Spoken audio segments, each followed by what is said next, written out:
오늘 말씀의 제목은 쓴 나무를 달게 먹자, 쓴 나무를 달게 먹자라는 제목으로 함께 하나님의 말씀 나누기 원합니다. 여러분, 우리가 예수님을 만난 것은 인생에 있어서 가장 큰 축복입니다. 예수님을 만나면 예수님을 만나기 전과 후의 삶이 완전히 달라지는 것입니다. 그래서 성경에서는 말씀하기를 예수님을 만나고 나면 그 삶이 완전히 뒤바뀌었다, 완전히 변화되었다, 새로운 피조물이 되었다, 새로운 존재가 되었다 라고 말씀하십니다. 그런데 우리가 삶을 살면서 예수님을 대하는 그 믿음의 태도가 조금 다른 모양이 있을 때가 많습니다. 그저 내가 잘 살아가는 인생에 더 잘 살 수 있는 하나의 방법으로 찾아오신 분, 내가 잘 살고 있는데 부족한 게 생기면 그것을 좀 채워줄 수 있는 분. 물론 예수님은 우리에게 그런 모습이 있습니다. 그러나 그것은 예수님의 극히 작은 일부의 모습에 불과합니다. 궁극적으로 예수님과 우리의 관계에 있어서 어떤 정체성에 대한 것을 이야기한다면 예수님을 만나면 이전과 같지 않다, 완전히 변화된 전혀 다른 세계로 넘어간 그러한 삶으로, 삶의 페이지로 전환되는 것, 이전의 것을 완전 해로 여기고 완전히 새로운 세상을 보고 살아가는 것. 그러니까 예수님을 믿으면 정말 가장 큰 축복을 받은 존재가 되었다라고 말할 수 있는 것이죠. 우리가 어느 정도 이론적으로는 이러한 것을 알면서 신앙생활을 하고 때로는 고백도 하지만 우리의 삶에서 이것을 실제 나의 은혜로 만들어서 살아가지는 잘 못하는 것 같아요. 왜냐하면 많은 성도님들이 이 땅의 육신의 문제에 많이 매여서 살아가기 때문에 이 영적인 축복, 궁극적인 축복, 궁극적인 관계, 하나님이 오늘 이 10가지 재앙에 이르기까지 유월절을 제정하며 주시고자 하는 그 큰 축복, 큰 그림을 보지 못하고 그렇게 살아가는 것 같습니다. 그래서 이 말씀을 우리가 안다고 할지라도, 들어봤다 할지라도 삶에서는 다시 까먹고 나가서 육신의 메인 삶을 또 똑같이 반복하며 답습하며 살아가는 겁니다. 우리 옛말에 이런 말이 있잖아요. 물에 빠진 사람 구해놨더니 보따리 내놓으라 한다. 참 배은망덕한 사람이죠. 은혜를 줬는데 도리어 생트집을 잡는다. 근데 왜 이런 현상이 일어날까라고 한번 생각해 보면 자기가 처해졌던 상황의 급박함, 간절했던 그 순간 그 문제가 해결되고 나니까 까먹는 거예요. 물에 빠져서 숨이 꼴딱꼴딱 넘어갈 때는 살기만 하면, 이번에 살기만 하면 나가서 내가 정신 똑바로 차리고 살게요, 누가 나 좀 살려줬으면.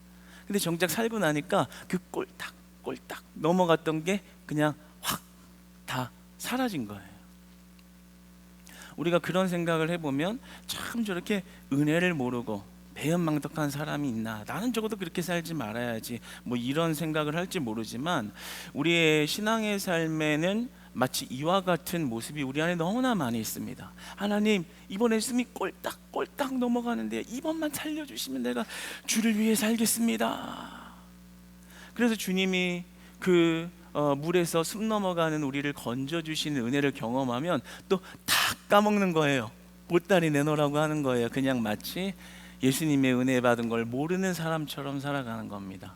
그럴 때가 너무 많죠. 우리 청년들은 이번에 좋은 대학만 가면, 대학 가고 나서 또 잊어버려요. 대학생활 재밌다. 또 급한 문제가 와요. 직장만 잘 들어가면 또 까먹어요. 자기가 한 줄 알아요. 그러다가 나 결혼만 잘하면 그것이 마치 이 속담에서 우리가 보았듯이 어떤 성경에서 말하는 인간의 죄의 습성을 너무나도 우리의 삶에서 답습하고 있는 그런 것을 보게 됩니다. 저는 그런데 그 사람이, 또 우리가 그런 배은망덕한 사람이어서라기보다는 하나님의 큰 그림을 보지 못하는 무지함 때문에 오는 일이라고 말하고 싶습니다. 그 사람이 은혜를 모르는 뻔뻔한 사람이어서라고 말하기보다는 하나님이 어떤 분인지, 정말 예수님이 궁극적으로 우리에게 무엇을 주고 있는지를 온전히 보고 있지 못하는 무지함 속에서 오는 결과라고 이야기하고 싶습니다. 오버뷰 이펙트라는 말이 있습니다. 이 오버뷰 이펙트라는 말은 미국 작가인 플랭크 화이트에게서 나온 처음으로 쓰여진 말인데요. 무슨 말이냐면 아주 높은 곳에서 큰 그림을 보고 나니까 가치관이 바뀌었다라는 거예요. 이 용어 그대로 높은 곳에서 무엇을 보고 나니까 이전에 보던 시야, 이전에 보던 가치관이 완전히 바뀌었다라는 것을 의미합니다. 이런 용어가 탄생된 배경은 이제 우주에 올라갈 일이 있어가지고 이렇게 우주에 올라가서 땅을 보니까, 지구를 보니까 너무 작아 보였다라는 거죠. 근데 그 안에서 지지고 볶고 저기 안에 사는 게 모든 게 다인 것처럼 살았는데, 우주에서 지구를 보니까 정말 너무나 점에도 불과한 아무것도 아닌 것처럼 이렇게 시야가 바뀌었다라는 거예요. 그래서 내려가 보니까 이게 싸울 일이 아니라 그냥 겸손하게 되고 감사하게 되고, 이런 어떤 인식의 전환이 일어난 것을 이 화이트가 경험하면서, 이 작가가 경험하면서 이 오버뷰 이펙트라는 말을 탄생시켰습니다. 우리가 신앙생활을 할 때도 마찬가지입니다. 그저 이 땅에서 이만큼 축복받으면 돼, 또 까먹고 보따리 내놓으라 그런다니까요.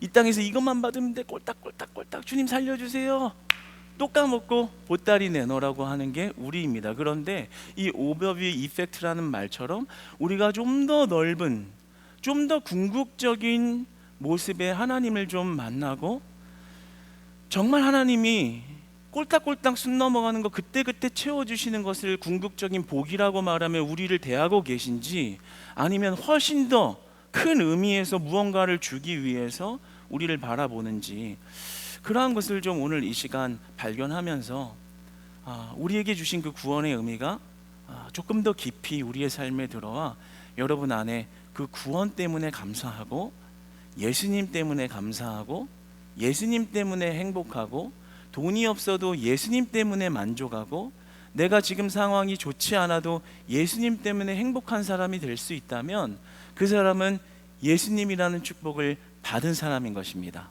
여러분, 예수님을 만나는 은혜 받으시기를 축복합니다. 예수님을 만나는 것이 가장 큰 축복인 것이죠. 우리가 예수님을 만난 것은 단순히 무언가 좋은 것 하나를 얻은 사건이 아니라 우리의 삶이 완전히 뒤바뀌어져 버린 그러한 놀라운 사건인 것입니다. 오늘 본문 2절을 보면 이렇게 기록이 되어 있죠. 이달로 너희에게 달의 시작 곧 해의 첫 달이 되게 하라.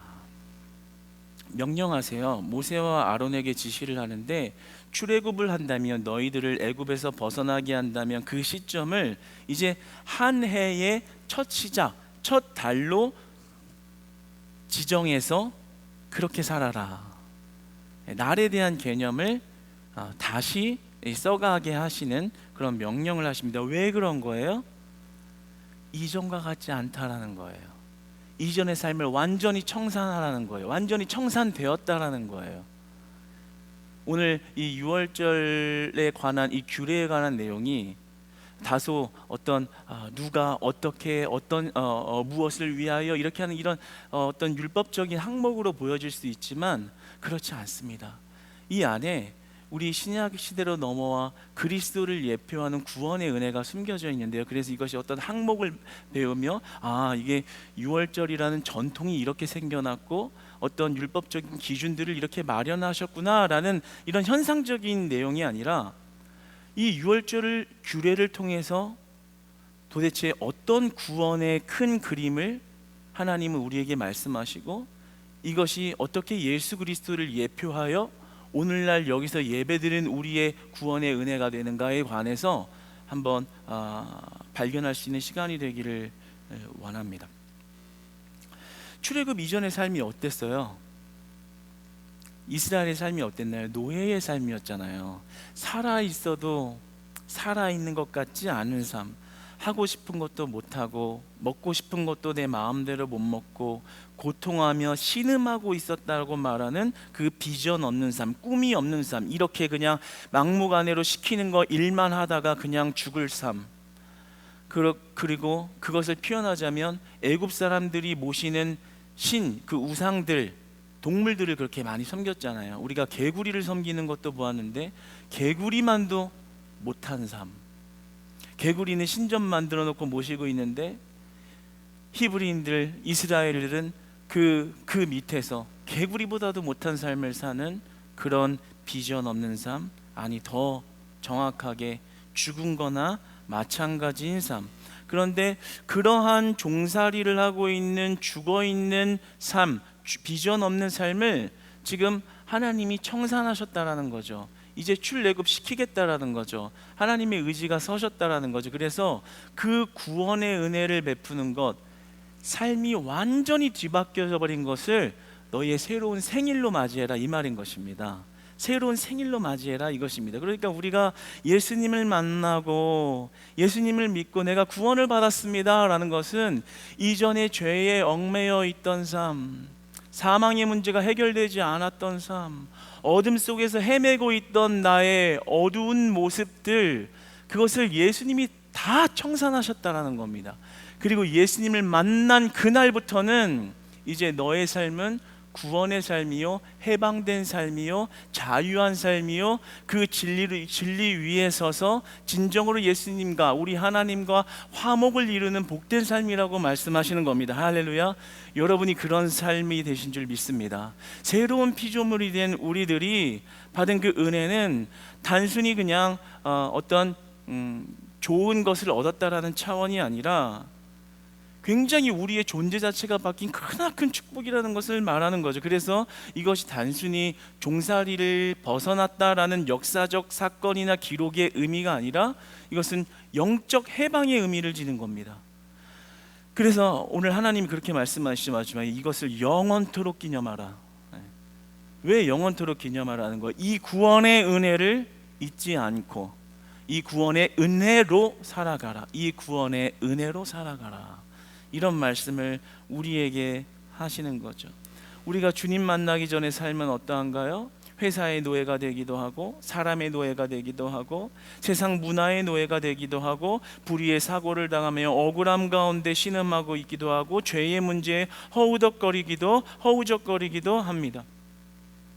결국에는 모든 것이 죄의 종노릇하면서 삶에서 어떻게 하면 조금 더 잘 살 수 있을까? 그러나 죄라는 본질을 이겨내지 못하고 그 안에서 허우적거리는, 영적 해방이 없는, 영적 자유가 없는 그런 삶 가운데 있었습니다. 그런데 예수님을 만남으로써 마치 오늘 하나님이 그들을 건지면서 다시 너희 첫 해의 첫 시작을 이 해방한 날로 지정하라, 구원받은 삶으로 넘어와라 라고 하신 것처럼 우리가 예수님을 만나면 영적으로 다시 태어나는 것입니다. 새로운 삶이 열린 것입니다. 그러므로 우리는 그 축복 안에서, 그 은혜 안에서 살 때 진실로 성경에서 말하는 자유함이 존재할 수 있는 것이고, 진실로 성경에서 말하는 겸손함이 우리 안에 살아있을 수 있는 것이고, 그 구원의 은혜가 진정으로 흐르는 자에게 희생과 그리고 사랑이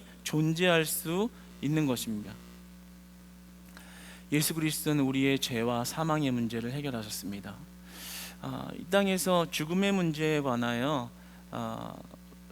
이 성찰하고 인지하며 사는 사람들은 굉장히 어떤 높은 단계의 성찰에 이르는 사람들이죠. 그냥 죽음에 대한 것을 아예 모르고 살아가는 사람들은 조금 너무 극현실주의자다 보니까 그럴 수 있겠지만, 조금 성찰이 깊은 사람들, 또 철학자나 또는 성찰이 깊은 자들은 죽음을 인식하면서 살죠.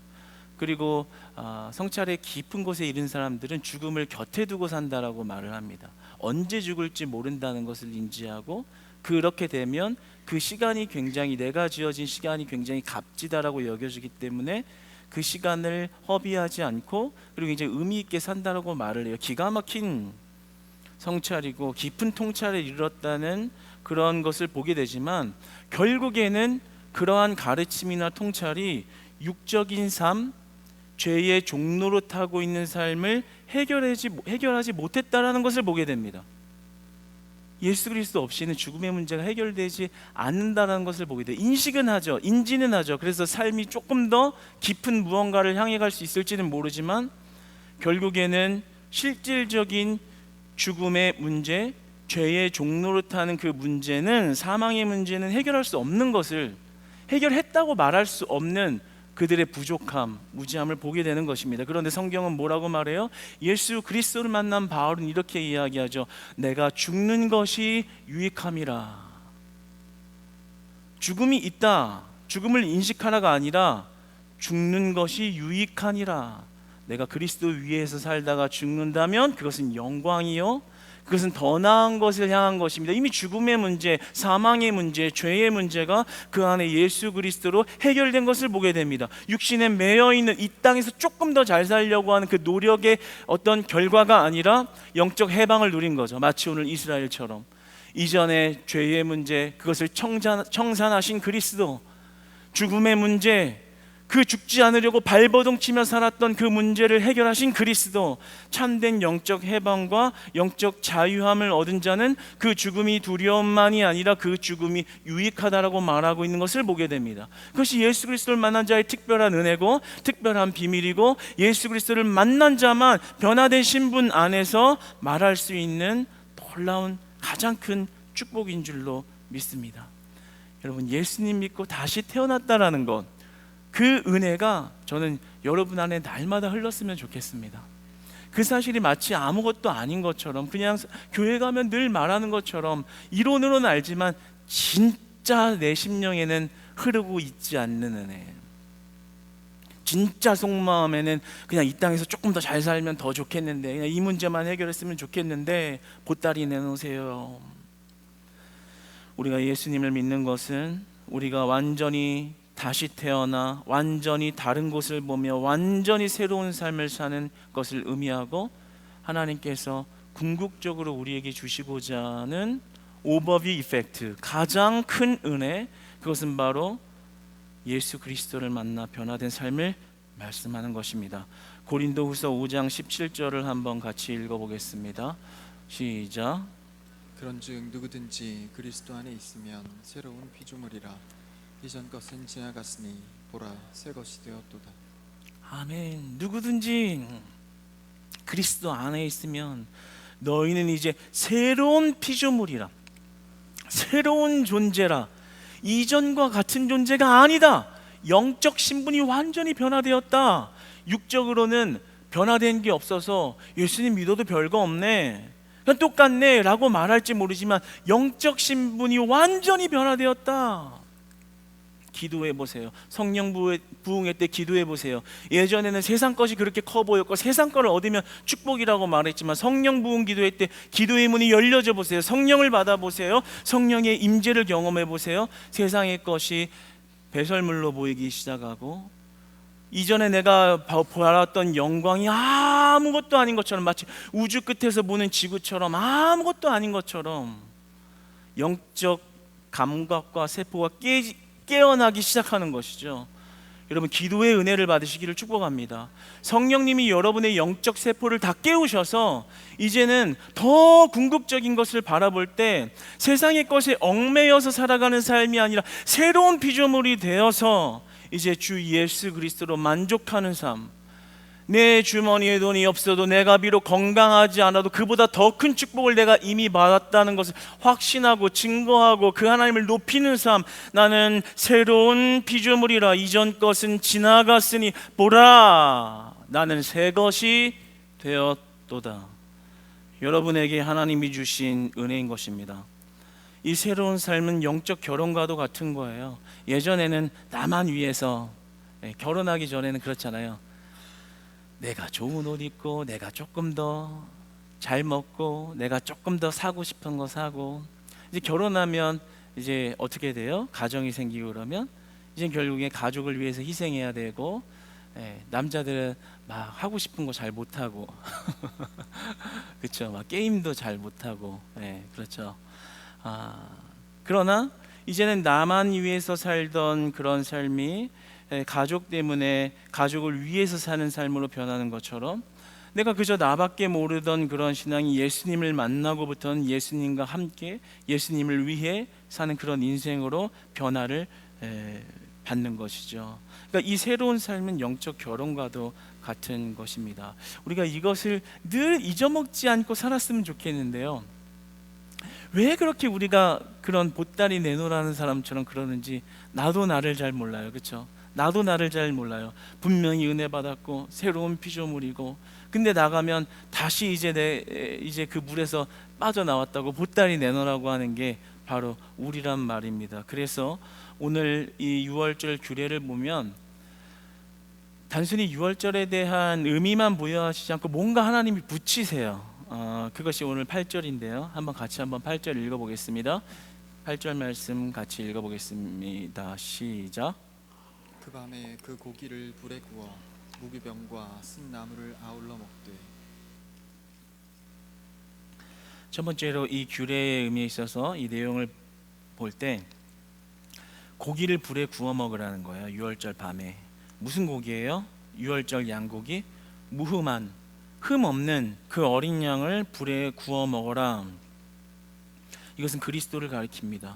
어린 양, 무흠한 어린 양, 무죄한 어린 양, 그것은 훗날의 그리스도를 가리키고 있습니다. 그런데 그 고기를 불에 구워 먹으라는 거예요. 무엇을 말하나요? 구워 먹으라는 게 무엇을 예표하나요? 예수 그리스도께서 어린 양이 되어서 그 살을 우리에게 나눠준 것을 의미합니다. 구워 먹으래요.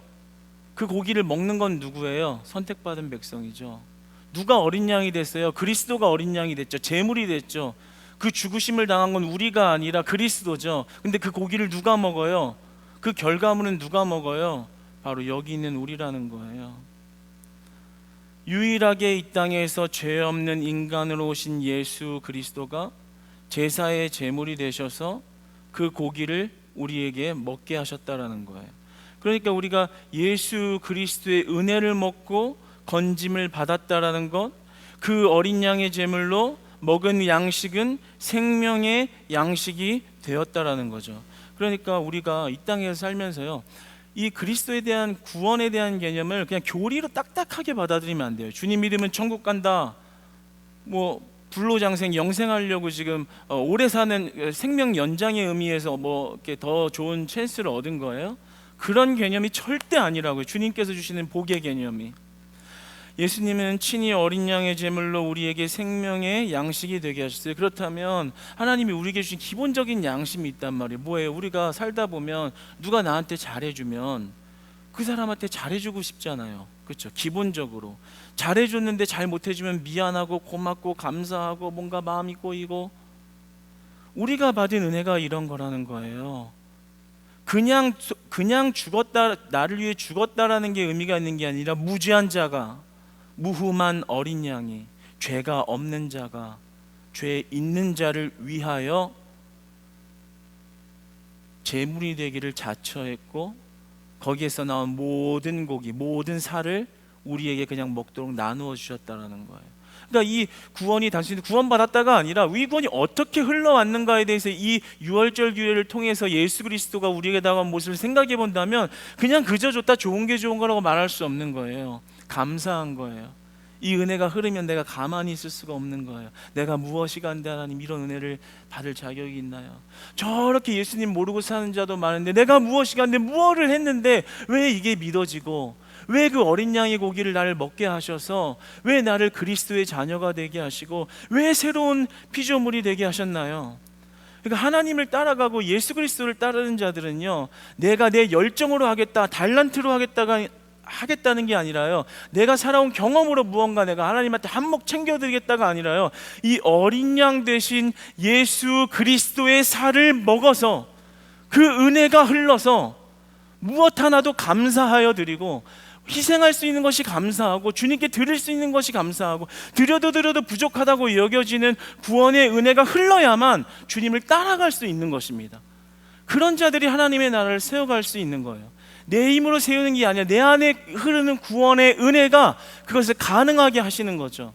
죄 가운데 있는 나의 습성과 나의 육신은 그것을 못하겠다라고 말하는데, 구원의 은혜가 아무것도 한 게 없는데 그 문설주와 임방의 바른 피로 말미암아 그 방을 지나가며, 그 집을 지나가며 베풀어 주신 은혜, 새로운 삶이 시작된 은혜, 나를 새로운 존재라고 말씀해 주시는, 인쳐 주신 은혜가 있을 때 내가 하나님을 위하여, 예수 그리스도를 위하여 따라가는 삶이, 그 변화가, 새로운 것을 향하는 삶이 이제 일어나는 것이죠.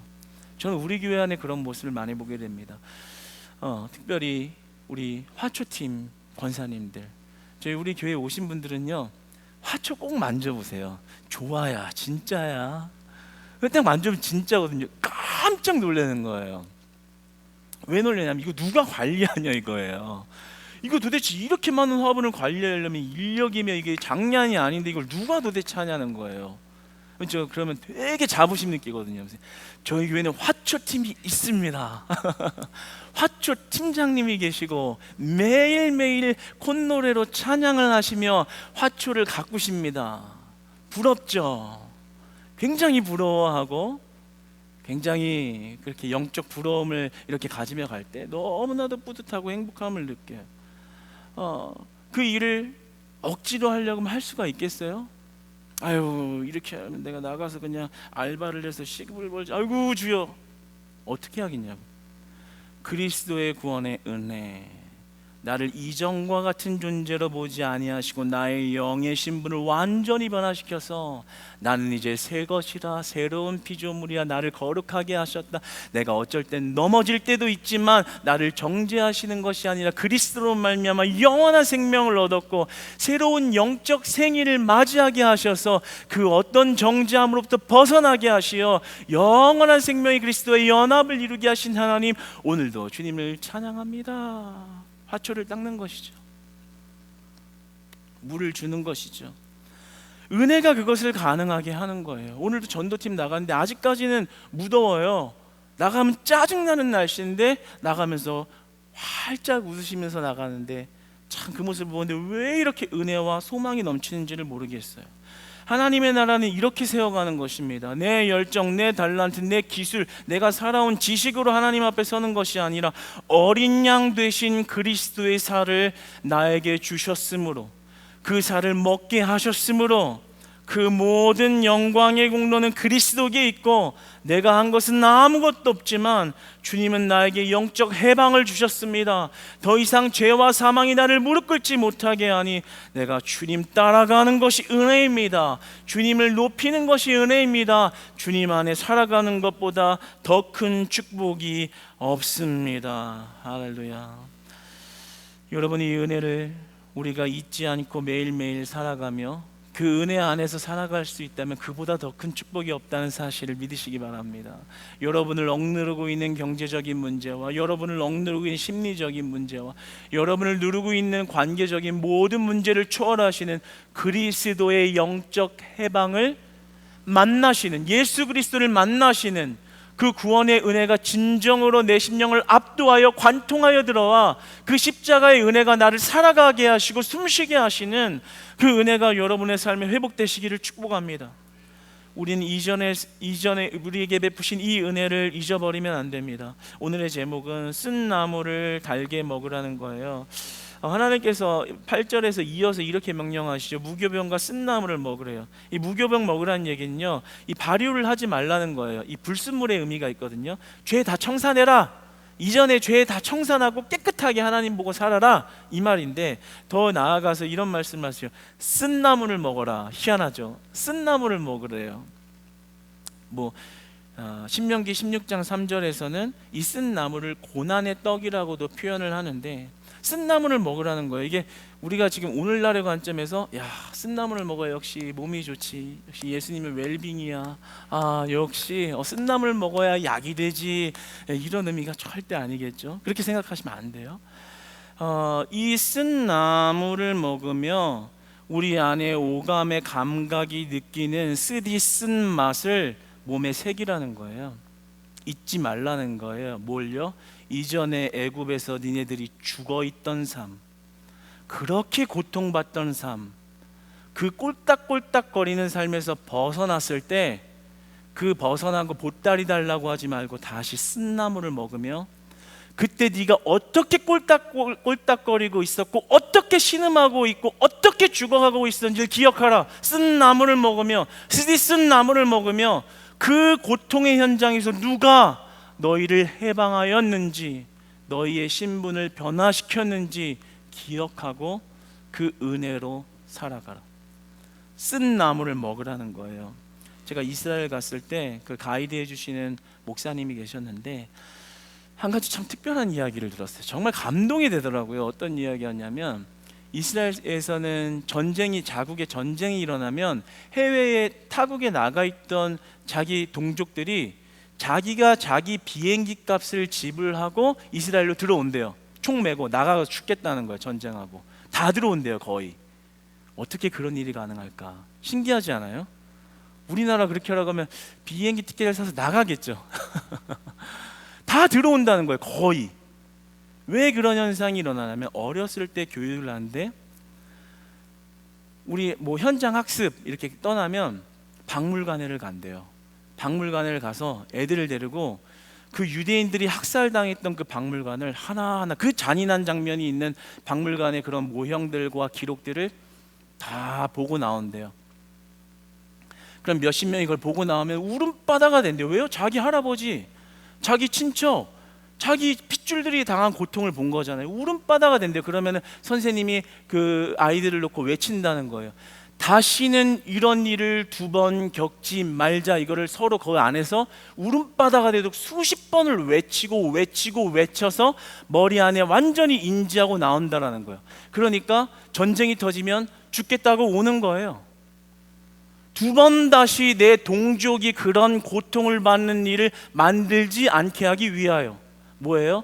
쓴나물을 먹었기 때문에, 기억하고 있기 때문에 그들이 그러한 일에 자기의 생명줄을 던져서 나아가는 그런 모습을 보게 됩니다. 마찬가지로 오늘 하나님이 이스라엘에게 쓴나물을 먹으라고 유월절에 규례를 주신 이유가 뭐예요? 이 과거를 잊지 마. 이 구원의 은혜가 무엇인지, 이 구원의 은혜가 영적 해방이 너희에게 어떻게 주어졌는지 기억하고 다시 예전의 삶으로 돌아가지 마. 다시 예전의 죄의 삶, 예전에 묶여있던 삶, 예전의 어둠의 삶으로 돌아가지 마. 과거가 얼마나 처참했는지 기억하라. 쓴나물을 일부러 먹으라는 거예요. 여러분의 쓴나물은 뭡니까? 우리의 쓴나물은 뭔가요? 우리가 신앙생활하면서 자꾸 쓴나물을 이렇게 먹어야 되거든요. 내 구원의 은혜가 어떻게 왔는지, 고난 속 부활의 영광을 봐야 되는데 자꾸만 영광만 취하려고 하는 거예요. 그러니까 쓴나물은 먹기 싫어요. 달달한 거 주세요. 이렇게 신앙생활을 하니까 눈에 보이는 것만 따먹으려고 혈안이 되어서 예수님을 따르는 모습을 보게 됩니다. 그런데 예수님은 쓴나물을 먹으라는 거예요. 그 고통의 쓴 잔을 마시라는 거예요. 여러분에게 주어진 쓴 나물과 같은 일이 있나요? 하나님이 주어진 쓴 나물이 보이나요? 그러면 쓴 나물은 싫습니다가 아니라요, 쓴 나물을 가서 달게 집어드시는 여러분 되시기를 축복합니다. 예수 그리스도의 말씀을 이행하기 위하여 보이는 그 쓴 나물을 집어 먹으세요. 쓴 나물을 먹으래잖아요. 그 쓰리 쓴 걸 먹으면서요, 아유 왜 나한테 이런 거 줘가 아니라요, 이 쓴 나물을 먹으면서 하나님, 내가 주를 따르기 위하여 주를 따를 수 있는 은혜, 내가 이 쓴나물을 볼 수 있는 은혜, 쓴나물을 먹을 수 있는 은혜는 이 고통 뒤에 주신 부활의 영광이 내 것이요, 예수 그리스도를 믿음으로 내가 주와 영원히 사는 은혜가 내 것입니다. 달게 먹을 수 있는 겁니다. 할렐루야, 할렐루야, 할렐루야. 달게 먹을 수 있는 은혜가, 믿음의 전환이, 새롭게 된 피조물의 은혜가 저와 여러분, 우리 크리스찬 교회 식구들 가운데 있기를 충만하기를 소망합니다. 이게 보여야 되는 거예요. 이 쓴나물, 하나님 오늘도 교회 공동체 안에서 나에게 주신 쓴나물이 있네요. 이 쓴나물 먹으면 내 오감이 쓰다고 뱉고 싶지만 그것을 주님을 위하여, 주님의 구원을 생각하며 먹으며 기억하겠습니다. 이 어린 양의 살이 나에게 어떻게 왔는지를 잊지 않겠습니다. 그 고난이 은혜가 되는 거예요. 그 고통이, 그 쓴나물이 은혜가 되는 거예요. 뭐예요? 나는 확실히 주님의 자녀입니다. 확실히 나는 구원을 보았습니다. 그러므로 그것을 기억하게 하는 쓴나물은 우리에게 은혜의 쓴나물이 될 수 있다라는 것이죠. 사랑하는 여러분, 하나님 앞에 은혜로 살아갈 수 있는 자들 되기를 축복합니다. 여러분의 매여있던 모든 것들을 풀어주신 이 이스라엘의 해방과 같은 영적 해방을 예수 그리스도로 우리에게 주신 줄 믿습니다. 이제는 더 이상 여러분을 억누르고 있고 누르고 있던 과거를 보면서 아파하지 마시고, 보라, 이전의 것은 다 지나갔으니 너는 새 것이라, 새로운 피조물이라. 그 은혜를 기억하십시오. 그리고 그것은 그냥 아무런 의미 없이 주어진 무가치한 것이 아니라 내가 쓴 나무를 먹으며 기억해야 하는, 오늘도 매일매일 그 쓴 나무를 먹으며 그 구원의 은혜가 얼마나 큰지 그 영적 감각, 영적 오감을 잃지 않고 살아가는 여러분의 은혜가 되어서, 달달한 나무를 찾아다니면서 쓴 나무를 잊어버리고 달달한 나무를 먹어야 살 것 같다고 생각하는 그 시각이 버려지고, 쓴 나무를 먹을 때 돈이 없어도 예수님 때문에 행복하고, 나에게 때로는 실망스러운 모습이 다가와도 예수님이 주신 영적 해방이 나에게 가장 큰 기쁨으로 다가올 수 있다면, 우리는 진짜 이 땅에서 그 천국의 기쁨과 승리의 은혜, 예수님의 은혜로 살아가는 귀한 피조물 되는 것을 믿습니다. 사랑하는 여러분, 우리가 예수 그리스도로, 그리스도의 구원의 은혜로 모든 것을, 여러분의 삶을, 우리 교회 안의 모든 사역들을, 여러분의 직장에서의 삶을, 가족과의 관계의 삶을 승리하셔서 그 구원의 은혜가 그것을 가능하게 하시는 그 은혜로 여러분 날마다 하나님 안에 행복한 삶 사시기를 주님으로 축복합니다.